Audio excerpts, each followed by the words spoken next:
kan pasti Kimi. Magical yang tersisa. Apaan tadi? Buku ya? Iya. Gede juga tuh bukunya. Lebih gede dari buku saya tuh. Iya. Dan bahkan Chow yang sudah ditakutkan. Ya kan? Chow atau Jawhead. Chow yang saya pikir agak cukup menakutkan sudah diamankan dari Blacklist Internasional. Pick over yang dilakukan dari para pemain dari tim Blacklist untuk kali ini. Mereka 2 hero range. Kenapa ya? Kok gue pengen ada glue di game ini? Glue? Junglernya biar Nathan. Iya, Nathan di jungle. Oh, ini kurang crowd control nggak sih tapi? Ceweknya nanti yang bakal mainin ke arah Esmeralda. Sisi power kayaknya udah cukup banget dengan kehadiran dari Farsha. Tapi mereka malah mau main Marksman kali ini. Bukan tipikal hero yang bisa mengkontes 2 Marksman yang punya DPS tinggi kayak Kimi dan bahkan Beatrix. Mereka melepaskan glue-nya, jadi hanya akan ada Esmeralda yang menahan dealing damage depan. Tapi ini juga bisa menjadi kelemahan dari Esmeralda karena dia harus hybrid loh. Ada Kimi Magical, ada Beatrix yang physical banget. Jadi akan benar-benar dilema untuk Butes. Oke, dan bahkan mungkin ini akan menjadi game yang berat banget. Karena dari kedua belah pihak draftnya benar-benar sama Profesor KB. Mereka berdua dari segi draftnya tidak ada yang menonjol, tidak ada yang turun banget. Dan ini adalah pertandingan hidup dan mati untuk tim Onyx Esports. Ingat, match point kali ini benar-benar harus didapatkan oleh tim Onyx Esports. Yang dimana kita bakal langsung saksikan dan kita kawal sampai ke game yang ketiga. Amin. Amin, amin, amin.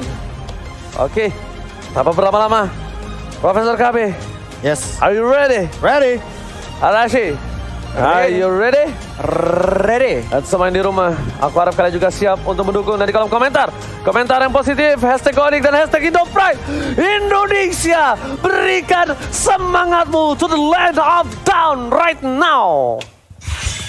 Wow. Oke, inilah dia game yang kedua dan tentunya ini bakal jadi penentuan banget ketika kita melihat dari Keyboy-nya yang bahkan udah dikejar-kejar, terkena sedikit Soul Bloom dan harus dipaksa untuk mundur flick out kali ini. Bahkan di flicker balik oleh OHEB First Blood, diamankan oleh Blacklist International. 2 flicker telah keluar, tetap masih menjadi 1 buah kerugian, di mana ada 1 buah point kill First Blood diamankan dan fun fact di mana Beatrix telah hero OHEB dengan win rate tertinggi di MPL Season 8. Dari 4 kali pick Beatrix-nya 100% Profesor. Untung pas MPL di auto ngoben ya. Berapa kali tuh kalau misalkan dilepaskan begitu saja. Mengerikan ya. Iya, ini lumayan menjadi salah satu power hero sepertinya dari teman-teman Blacklist International. Tapi untuk kali ini, Omega Venus coba untuk melawan poking damage ke depan juga. Sudah terlihat dari 1 item, kayaknya favor di sana yang sudah diamankan. Dan Suns-nya kayaknya bakal coba untuk farming dengan ya santai-santai aja. Dia juga masih di cover sama Keyboy. Wise masih mau charge. Boots hanya benar-benar di engage saja, di poking damage saja. Lihat bagaimana energy transformation yang diberikan daripada seorang Wise. Dan bahkan dia pakai emblem Mage Killer. Jadi ini dia PT bongkar turret versi Filipina. Oke, tapi lihat Drian langsung menuju ke arah bottom lane. Coba untuk melakukan clear minion dan dibantu begitu saja Boots. Tapi sayangnya, dan ada seorang Drian dekat sana. Boots belum level 4, Profesor. Dia masih harus menunggu 1 buah wave lagi.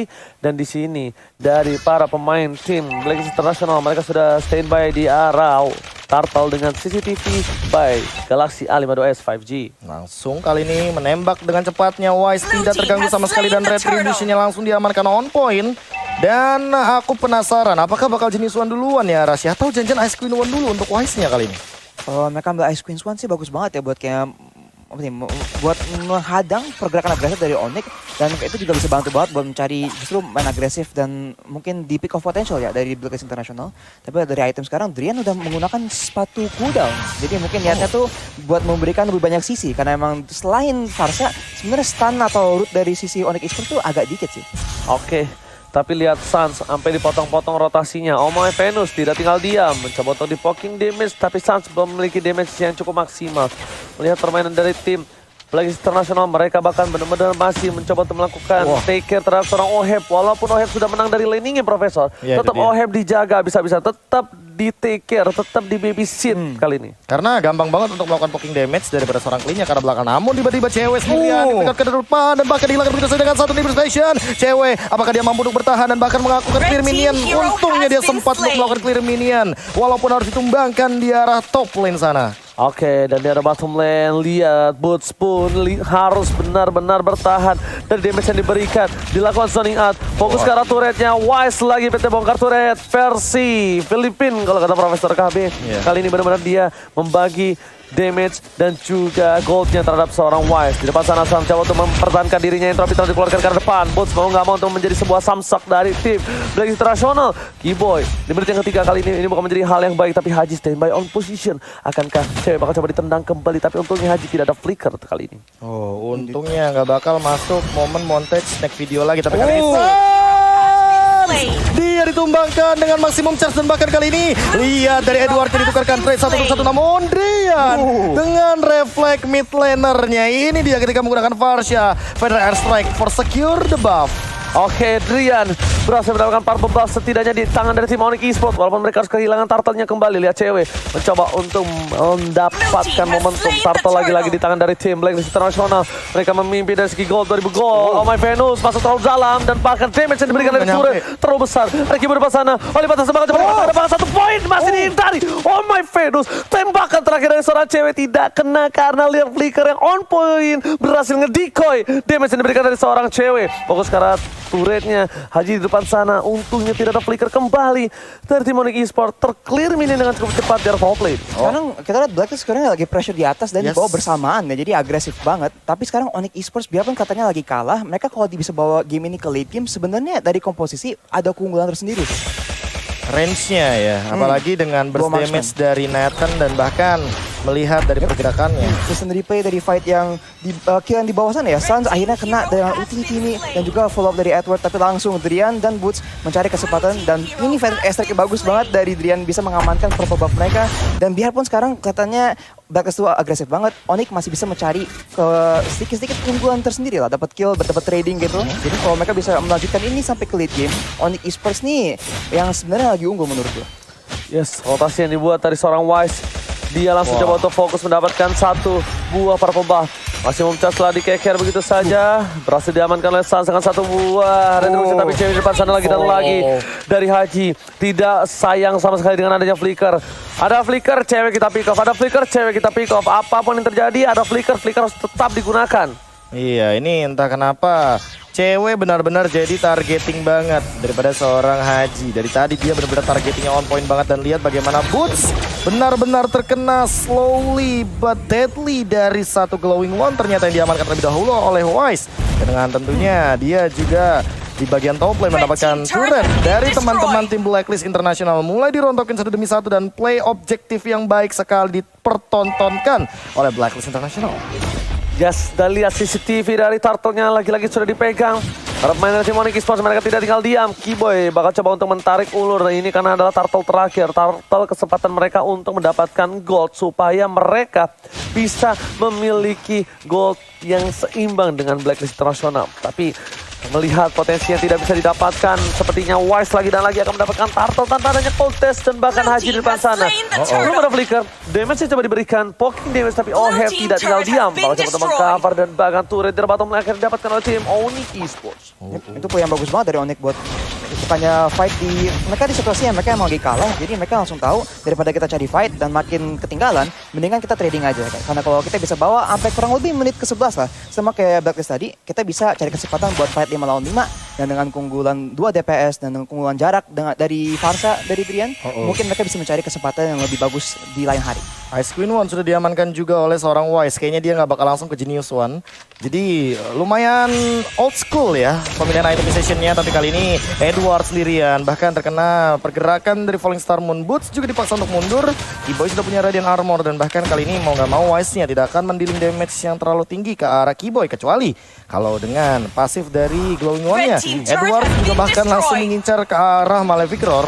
demi dan guna untuk memberikan penetration yang lebih tinggi lagi ke arah seorang Boots karena tentunya dia tahu untuk Esmeralda benar-benar bisa menahan pergerakan dari seorang Pakito. Bahkan di arah top lane sana, lihat duel akan dikeluarkan. Boots Pongam harus gunakan Purify-nya. Selamat dari gerakan, tapi Drian masih lebih. Pada strike-nya miss, tapi ternyata Haji yang kena. Damage-nya tidak terlalu impact dan Keyboy. Body block yang luar biasa bagus. Damage-nya berhasil diredam oleh seorang Keyboy. Redem, kode kali bang. Oh, salah, itu redeem. Oh, beda. Beda dong. Oh, udah diganti. Oke, Ini dia yang aku paling gak suka loh dari Beatrix. Kalau dia pakai Renner, dia tuh bisa nyicil bahkan dari luar area turret itu loh. range-nya. Range-nya. Ya. Tadi juga berkali-kali yang dilakukan oleh seorang Oheb ketika dia ada inhibitor dari tim Onyx Esports. Di game yang pertama juga seperti itu, Profesor. Iya, dipaksa. Yang penting minionnya masuk satu, Benar. damage-nya dia masuk. Jadi dia tuh bukan instan, tapi lebih ke arah akumulasi. Ini go poking sampai pecah. Benar, itu dia. Dan untuk sekarang di menit yang ke-8 ya Arasi, apa yang harus dilakukan oleh Onyx Esports? Karena mereka sih bisa, mereka kan nunggu kesempatan buat fight berlima. Mereka pasti nunggu Suns tuh nyampe power spike dulu nih. Kalau Suns sudah punya damage yang cukup buat fight, mereka bisa-bisa aja menang. Tapi mereka juga harus mastiin Keyboy cukup tanky buat jadi frontline gitu. Karena dia yang harus mulai fight, dia pun ada boost di depan. Pasti Keyboy yang bakal mencari kesempatan. Dan sekarang ada knock up dari Cho. Oke, ternyata lihat damage Tesla Betis terlalu besar. Lagi-lagi Haji, dia menggunakan flickernya. Mau nggak mau tapi lihat di arah mid lane. Clear mid lane cukup cepat. Sas entropinya bakal menghindari damage dari seorang Wise. Bahkan Oheb satu. Tembakan dari snipernya membuat damage yang cukup besar, mendapatkan satu turret dari mid lane. Tim Onyx Esports kali ini mereka kewalahan untuk menjaga turret di paling depan. Oh, ini karena cewek juga benar-benar kena pressure di awal. 5-1, lihat hanya ada 6 poin kill saja yang terjadi. Dari 9 menit game kita udah berjalan. Haji juga udah mulai muncul, bahkan udah ada The Way of Dragon. Hanya saja flick outnya nggak ada. Nggak ready. Oheb kali ini bakal coba untuk melakukan poking ke arah turretnya. Langsung ada Entropy, Falling Star Moon Connect bakal dijemput begitu saja dengan satu pergerakan dari Guided Wing dan hilang dari Drian. Walaupun dia punya menggunakan satu dari Magic Shoes, tapi tentunya kali ini cooldownnya lagi benar-benar harus direset. Dan Edward bakal coba untuk mundur terlebih dahulu. Wise-nya bakal mengincar ke depan dan bahkan langsung di-pick out oleh Keyboy. All in ke arah seorang Wise, hilang kali ini. Dengan flick out Holy Baptism menukarkan satu dari Wise dan turret akan diambil oleh Oheb. Ini adalah salah satu titik terang untuk tim Onyx Esports. Mendapatkan seorang Wise di depan sana, seorang diri. Dan lihat bahkan di Athena Shield sampai dibuat. Dia benar-benar ingin menahan semua damage yang diberikan dari tim Onyx Esports. Dan Harashi, silakan itu. 1 menit yang lalu kita lihat dari Suns dan Drian, mereka udah saling mengamankan Blood of Despair dan juga Lightning Truncheon dikombo dengan Clock of Destiny. Jadi sekarang damage burst tuh ada banyak banget. Jadi makanya tadi kalau Oheb ataupun Wise, kalau mereka offset dikit aja, mereka bisa langsung diamankan dengan pasti. Boots sekarang masih belum mempunyai item tank dari segi fisikal ya, yang cukup baru sepatu doang. Masih ada Oracle sekarang, jadi lebih ke arah magic tapi belum ke arah fisikal. Jadi itu bakal jadi fokus banget buat Boots. Kayaknya lagi nge-build ke arah Dominance Ice, dan pastinya bakal jadi berguna banget kalau melawan, apalagi kalau melawan Matilda dari sisi Practice International. Tapi unik loh, pemilihan item dari Wise tadi. Athena Shield sudah diamankan untuk menghindari gempuran dari Federal Ice Strike karena dia tahu yang nantinya bakal jadi permasalahan adalah seorang Drian. Tapi kali ini lihat langsung ada Sleeping Eagle Boots-nya langsung Falling Star juga dan bakal main Finish Ancaman. Tapi ternyata Haji memberikan satu pergerakan dan kali ini terkena oleh Baptism ke arah belakang. Terkena Maximum Charge juga, namun di sisi lain kali ini teman-teman dari Onyx mereka maunya reset aja, nggak mau fight karena mereka tahu mereka lagi under banget. Yes, dan bahkan Hajinya trigger disiplin lagi-lagi diberikan Profesor KB. Dia fokus ke arah satu. Mereka berhasil mendapatkan satu tembakan dari seorang Oheb. Tembakan peringatan. Terus menembakkan dari sisi belakang di arah ada knockout try. Tapi ternyata Omai Venus masih mau lebih. Boost menjadi salah buah Samsung menjadi pintu terakhir sebelum masuk ke arah lane yang lebih dalam lagi. Bahkan cewek dengan satu kali tembakan aja dia kehilangan seperempat darah, Profesor. Wah gila, itu tadi si gerakan yang emang aku tidak duga-duga sih. Entropy dibuka, itu Haji bener-bener langsung nongol dari rumput, langsung dia incer. Karena tendangan The Way of Dragon yang hanya untuk satu orang, seorang Suns. Suns dengan Retribution, tentu dia tidak akan mampu untuk menahan dealing damage yang sangat amat besar dari Wise. Lihat Wise-nya benar-benar udah bebas banget. Energy Transformation bakal coba untuk dilontarkan guna memberikan dealing poking damage. Boots-nya juga mulai hadir. Bahkan lihat terkena knock out Wise, Sleeping Eagle dan bahkan Federal Air Strike sudah digunakan. Namun kali ini Lordnya bakal diamarkan oleh seorang Wise dengan Retribution. Lihat Wise-nya memberikan efek slow karena Keyboy. Langsung dibalikin dengan Light of Retribution. Suns juga udah mulai hadir tapi ternyata belum bisa berbuat banyak dari teman-teman Onyx Esports. Kayaknya bakal menuju ke bagian mid lane. Cewek coba untuk poking damage. Lihat lihat Edwardnya membersihkan wave mini dengan cepat. Masih men-charge, gak ada yang kena, tapi kali ini zoning out akan dilakukan dan mungkin akan menuju untuk melakukan defense karena Lord sudah diamankan oleh Blacklist International. Oke, para pemain dari tim Onyx Esports kali ini mereka harus menahan Lord yang benar-benar perkasa. Lord kali ini yang harus mereka takutkan. Kenapa? Karena ini ada Lord yang sudah di-enhance. Lord yang sudah bisa mengamuk. Dan bahkan di sisi arah top lane inhibitor doang yang tersisa Profesor KB. Tidak ada lagi pergerakan untuk tim Onyx Esports setelah inhibitornya pecah. Mereka langsung ke arah base. Mereka harus menahan. Pedestrian masih cooldown. Di garis depan OM sudah mulai mengekes snipernya. Menuju ke arah depan, Sans memberikan satu entropy. Lihat fokus menuju ke arah turretnya. Base-nya belum bisa digapai, tapi ternyata Lord kali ini akan cepat hilang. Iya, apakah bakal langsung dikontes balik? Lihat Oheb udah setengah darah dan bahkan kali ini dengan kehadiran dari Entropy Nathan mau nggak mau harus reset dari Blacklist International karena mereka juga sadar ada 3 high ground defender dari teman-teman Onyx Esports termasuk Drian kali ini yang sudah mengamankan Divine Glaive. Apakah bakal di-engage balik? Enggak kayaknya. Bakal reset begitu aja dan bakal melakukan freeze lane untuk kali ini karena mau nggak mau ya. Kalau Blacklist melakukan pressure terus mereka bakal kemakan sama gameplay dari Drian yang kali ini udah bisa memecahkan dari sisi Athena Shield-nya. Yes, bukan hanya itu aja. Mulai memasuki menit yang ke-13, damage dari deal dari tim Onyx Esports mereka bakal lebih sakit lebih dalam lagi. Dan untuk tim Blacklist International, satu yang benar-benar harus diperhatikan selain Oheb, Haji-nya yang benar-benar harus dipantau. Lihat, dia harusnya kalkulasi udah ada flicker, siapapun bisa di pick off, apalagi cewek dan juga Sans yang tidak boleh terlihat sama sekali pergerakan atau bulu hidungnya Profesor. Yes, kali ini Omai Venus juga terpaksa mengeluarkan satu flicker. Kali ini Oheb tertinggal di depan, flicker lagi. Dan bahkan ada satu pergerakan dari Guided Wing mundur ke arah belakang. Langsung ada Falling Star Moon juga, Haji menanti di depan sana ada flicker yang dia gunakan. Apakah bakal langsung melakukan satu pergerakan montage snake video? Kali ini lihat Hajinya udah ada entropy juga dan bakalan udah mulai kelihatan pergerakannya dari teman-teman Onyx Esports. 3 bahkan di dalam area jungle-nya. Apakah bakal langsung ditabrak? Boots, lihat slow effect-nya. Benar-benar perlahan tapi mematikan. Panas banget damage dari seorang Wise. Berada di arah tengah, berkumpul menjadi satu. Harus ada yang bisa memecah belah kali ini tim Onyx Esports. Cewek udah banyak berseker Fury. Lihat masih mau charge ke arah belakang, tidak mengenai siapapun. Boots apakah masih mau maju? Inisiasi dari seorang Boots ingin memaksa untuk mendapatkan 1 poin tambahan. Edward akan coba di-ganking, tapi ternyata mereka mencium bau-bau busuk kali ini, di mana hilangnya semua pemain yang ada di map. Top lane Oheb kayaknya bakal maksain Umis begitu saja. Tapi kali ini lihat 200 cicil terus Oheb. Apakah bakal sempat untuk membersihkan dari satu wave-nya saja? Bakal dikejar sama Boots, langsung connect ke depan. Wise dalam ancaman dan lihat bagaimana dia menahan dengan Frostmourne Shield yang ia miliki. Keyboy juga belum sempat untuk memberikan outplay-nya, tapi Haji Immortalnya pecah. Bakal langsung dikejar juga kali ini. Lihat benar strike-nya Oheb ditumbangkan oleh seorang cewek. Tapi di sisi lain Edward juga melakukan split push di sisi lain. Lihat dia masih coba langsung mundur dan back for safety. Yes, benar banget. Kesempatan besar Shutdown telah didapatkan. Onyx Esports mereka sudah memberikan damage yang cukup besar. Deal damage dari seorang cewek. Ini Blacklist International udah mulai respect harusnya. Bahkan Haji sekalipun udah menggunakan flicker dan harus tetap kehilangan satu poin mortality-nya. Sans di depan sana. Coba mendapatkan satu buff. Lihat cewek damage terlalu besar. Cewek terlalu depan. Ini bukan hal yang baik. Walaupun dia punya flicker sekalipun. Ini bukan Matilda yang berada di samping dari seorang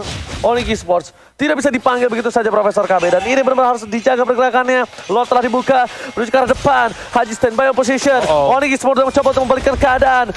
Gak ada flicker dari tim Onyx lebih pede lagi. Tapi Haji dia bakal coba untuk dapetin satu buat Wild Dragon. Masih puncak ke arah belakang. Tepat damage. Edward terlihat posisinya. Knockout Strider dikeluarkan. Haji masih dengan sabar. Tapi lihat sniper yang dikeluarkan. Entropinya kali ini tidak mendapatkan apapun. Menuju ke arah belakang. Ke-cancel. Haji harus dihilangkan. Dan mendapatkan satu. Mendapatkan dari dia akan menjadi momentum untuk Sansan. Ternyata Mas Winto Edward berhasil mendapatkan poin tambahan. Tapi lihat 2 hilang 3 permain dari tim Blacklist International. Oheb masih dikejar. Gak boleh pulang. Mau jadi goyang tapi ternyata masih ada Kaidi with Q. Ada abang kali ini Arashi what happened aya naon. Wah gila, 1 tuker buat 3 untuk Onyx Esports. Sekarang mereka langsung mencari tower tambahan. Di fight itu kita lihat emang member-member dari Blacklist International tuh ke pressure banget. Dan yang penting itu engage dari Haji tuh diberhentiin dari Keyboy menggunakan Holy Baptism. Jadi itu emang jadi play yang bagus banget dan itu emang hal penting banget karena selain Haji sebenarnya nggak banyak hero dari sisi Blacklist International yang bisa mencari play, yang bisa membuat player dari Onyx Esports tuh offside. Jadi kalau mereka jaga posisi dan mereka ngeberhentiin engage dari Haji, sebenarnya fight-nya tuh rata-rata udah menguntungin mereka loh sebelum fight-nya bahkan mulai. Asli, ini interference adalah salah satu skill yang emang annoying banget untuk hero-hero Dash kayak Cho, Pakito. Tapi aku lebih nggak menduga ya kalau ternyata yang mendapatkan Lordnya itu adalah seorang Edward dengan jabnya. Karena balik lagi ketika team fight mau nggak mau War X ini kan stacknya bakal 8. Dan burst damage-nya tuh bakal gede banget, tapi di sisi lain juga retribution-nya belum ready. Wise-nya tumbang, Suns-nya ternyata miscalculation, dan kali ini Conceal akan digunakan. Wait, Haji kali ini yang mungkin sudah kegeser kelihatan langsung posisinya. Oke. Bukan hanya itu aja, tapi ada satu yang cukup harus mereka perhatikan kembali. Karena udah setelah 2 menit flickernya dipakai. Flickernya sudah kembali ada, siapapun bisa di pick off untuk kali ini. Boots tidak boleh terlalu depan. Boots harus coba di cover, kalau bisa semuanya menempel menjadi satu. Informasi telah diberikan, di bawah tidak ada orang sama sekali. Boots kali ini akan melakukan teori sandwich terhadap tim dari Blacklist International. Keyboy memilih untuk mundur. Informasi telah diberikan, maksimum charge telah keluar. Damage yang cukup besar, tapi Boots seorang diri. Apakah coba di all in, mencoba dibuka, mepet terlalu banyak, dan bahkan konsentrasi dikeluarkan. Edward menuju ke arah belakang, dan Rian masih berada di arah rumput. Tidak mau terlalu terburu-buru, karena short skill yang keluar saja bisa dibalikan keadaannya, dan lihat damage-nya, Profesor. Iya, itu dia serangan jarak jauh yang bisa dilakukan oleh Blacklist International. Ada Renar dan juga ada maximum charge, makanya nantinya sangat amat available untuk Blacklist melakukan tembakan LDR ya. Dan untuk kali ini emang balikin lagi untuk Hajinya, mau gak mau dia punya tugas yang cukup berat untuk melakukan pick off di satu member. Tapi ingat ada 2 Purify, Drian dan juga Boots, jadi kayaknya gak bakal targeting ke arah sana. Tapi pentingnya juga Kiboy ada tanggung jawab buat nge-heal member dari Onyx Esports dari Poke dari sisi Blacklist International, dan juga harus ngelindungin cewek dan Suns karena emang mereka tuh 2 hero yang gak ada Purify, emang ditarget oleh Haji. Wise. Oke, tapi lihat di depan sana, Wise seorang diri dari mana-mana di Wise ternyata dikeluarkan, langsung retro di dekat depan, langsung mencoba untuk cover, tapi damage-nya terlalu besar, masih harus mundur. Cewek mau gak mau, flicker ke arah belakang, untungnya Immortal gak pecah karena masih ada seorang Bapak Lot yang bakal muncul lagi ke lane of down. Ini Wise udah bisa dihindari. Tapi lihat, Haji masih mau lebih. Haji masih punya flicker, tapi untungnya nggak ada The Way of Dragon. Iya, untuk kali ini The Way of Dragon-nya sudah digunakan. Dan bahkan harus lebih sabar lagi. Jangan sampai salah jalan ya. Ini rumput-rumput yang tidak bergoyang memang terkadang bisa menjadi ancaman. Haji udah mulai kelihatan. Dan bahkan Driannya juga udah mulai kelihatan. Intropi digunakan. Langsung ada Sexton Kill juga. Sansia mencoba untuk bertahan. Tapi ada interference. Di-cancel begitu saja. The Way of Dragon-nya sudah tidak ada lagi. Ke depan. Oh, Heb ditumbangkan. Immortality bakal pecah. Edward dihentikan di arah depan. Masih ada interference tembak Rajinya. Juga pecah dari Immortality-nya. Oh, Heb bakal ditumbangkan. Bang Boots. Dia diam tak bergerak. Tapi kali ini udah bergerak langsung membuat konser kacir Blacklist International. Lihat 2 sudah tumbang. Masih ingin mengejar ke depan dari Edward-nya. Wise-nya bakal ditahan. Satu Feather Ice Strike. Mau gak mau bakal dipanggil oleh Kill. Ada abang. Langsung guided wing. Bakal coba untuk kontes dari area depan. Keyboy-nya nebein dari turretnya. Lihat Suns-nya memberikan dealing damage ke depannya juga. Dan bahkan ada Holy Baptism yang tidak koneksi siapa-siapa. Tapi objektif selanjutnya juga bakal didorong. Onyx Esports mencoba dan masih mau struggling untuk mendapatkan objektif selanjutnya. Polystar mengkonek ke arah 2. Langsung ada Feather Ice Strike. Wise-nya 1 hit lagi. Tapi masih bisa survive dan Edward. Dia bakal tumbang tapi ternyata Onyx fokus ke arah base-nya ya guys ya. 1-1 kali ini Indonesia berhasil mendapatkan 1 poin. Lihat, dibalikan keadaannya, ditunggu momentumnya. Ini dia, spam Indo Pride di kolom komentar kawan-kawan semuanya.